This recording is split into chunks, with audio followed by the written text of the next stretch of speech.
नमस्कार, मेरो नाम कर्णम हो। म अस्थायी गर्भनिरोधक साधन हो। मलाई हरेक पटक संयोग गर्दा प्रयोग गरिन्छ। मेरा फाइदाहरू गर्भ रोक्नुका साथै यौन तथा एचआईभी एड्स हुनबाट बचाउँछु। धन्यवाद।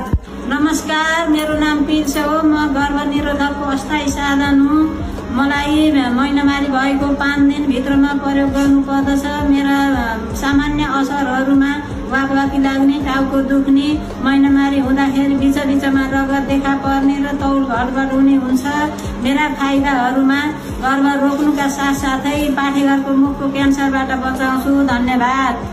नमस्कार, मेरो नाम दिपो हो। मलाई सङ्गीनी सुई पनि भनिन्छ। म गर्भनिरोधक अस्थायी साधन हो। मलाई महिनावारी भएको 7 दिनभित्रमा प्रयोग गरिन्छ। मेरो सामान्य मलाई एकपटक लगाएपछि 3 महिनासम्म गर्भ किने भइन्छ। अनि मेरो सामान्य असरहरू टाउको दुख्नु, टाउको घरबाट हुनु, महिनावारी नहुनु, अनि फेरि फाइदाहरू पनि छ। गर्भहरू रोकिनु, पाठेघरको मुखको क्यान्सरबाट गर्नु रोकिनु, अनि तल्लो पेटहरू दुख्नु अनि हुनबाट रोक्छु। र मलाई प्रयोग गर्न नहुने अवस्था, गर्भ रहेको अवस्थामा अनि दीर्घ रोगी भएकोमा लगाइँदैन। नमस्कार, मेरो नाम इम्प्लान हो। म अस्थायी साधनको रूपमा काम गर्दछु। मलाई महिलाहरूको पाखुराको छालामुनि राखिन्छ। मलाई महिनावारी भएको 7 दिनभित्र राखिन्छ। एकपटक राखिसकेपछि 5 वर्षसम्म काम गर्दछु।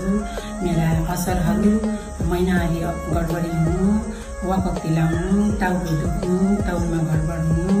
मेरा फाइदाहरू अनिश्चित गर्भ रहनबाट बचाउँछु, रक्तअल्पता हुनबाट बचाउँछु, लामो समयसम्म काम गर्छु। हस्त, धन्यवाद।